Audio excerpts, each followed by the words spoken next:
ಶಾರದಕ್ಕ ನೀವ್ಯಾಕೆ ತರಕ್ಕೆ ಹೋದ್ರಿ? ಮೊದಲೇ ಕೈ ಸುಟ್ಕೊಂಡಿದ್ದೀರಾ, ನಾನು ಹೋಗಿ ತಗೋಬತ್ತಿರ್ಲಿಲ್ವಾ? ಇರಲಿ ಬಿಡಿ ಜಯ, ನೀನೇನೋ ಕೆಲಸ ಮಾಡ್ತಿದ್ಯಲ್ಲ ಅದಕ್ಕೆ ತಗೊಂಬಂದೆ. ಚಂದ್ರಿ, ಮಾಡಿದುಣ್ಣೋ ಮಹಾರಾಯ ಅನ್ನೋ ಒಂದು ಗಾದೆ ಇದೆ, ಕೇಳಿದ್ದೇನೆ? ಹ್ಞೂ ಅಕ್ಕ, ಎಲ್ಲೋ ಕೇಳ್ದಂಗೈತೆ.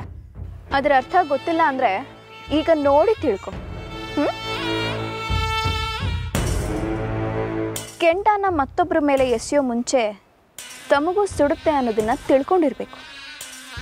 ಅಲ್ಲ ಶಾರದಕ್ಕ, ನಿಮ್ಮ ಕೈ ಹೇಗೆ ಸುಡ್ತು? ಬಿಸಿ ಪಾತ್ರೆ ಇಳಿಸೋವಾಗ ಕೈ ಸುಟ್ಟೋಯ್ತು ಸೊಸೆಮ್ಮ. ಓ, ಪಾತ್ರೆ ಎತ್ತಿಡುವಾಗ ಕೈ ಸುಟ್ಟೋಯ್ತು. ಆದರೆ ನನಗೆ ಯಾಕೋ ಹಾಗೆ ಅನ್ನಿಸ್ತಿಲ್ಲ. ಅಲ್ಲ ಕಣೆ ಚಂದ್ರಿ, ಡೈರಿಯಿಂದಾನೇ ಇಬ್ಬರು ಪ್ರೇಮಿಗಳು ಒಂದಾಗ್ತಾರೆ ಅನ್ನೋದಾದರೆ ಈ ಪ್ರಪಂಚದಲ್ಲಿ ಎಲ್ಲರೂ ಡೈರಿ ಇಟ್ಕೊಂಡಿರ್ತಿದ್ರಲ್ವಾ? ಯಾವ ಪ್ರೇಮಿಗಳು ಸಾಯ್ತಾನೆ ಇರಲಿಲ್ಲ ತಾನೆ?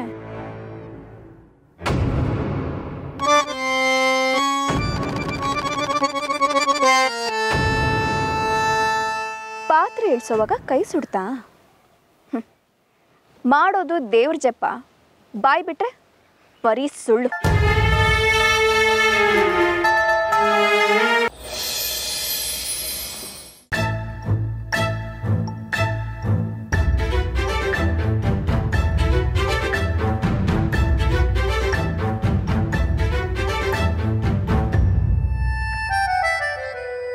ರಮಣ ಇಲ್ಲಿ ನಿಂತ್ಕೊಂಡ್ಬಿಟ್ಟಿದ್ಯಾ?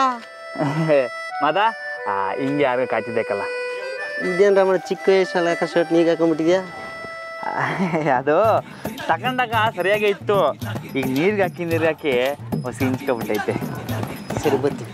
ರಮಣ, ಗುಂಡಿಯೆಲ್ಲ ಕಿತ್ತಾಕೊಂಡಿದ್ಯಾ? ಅಯ್ಯೋ ಬಡ್ಡೈತದೆ. ಏಯ್ ಓಲಾ ಸುಮ್ಕೆ ಹೋಗ.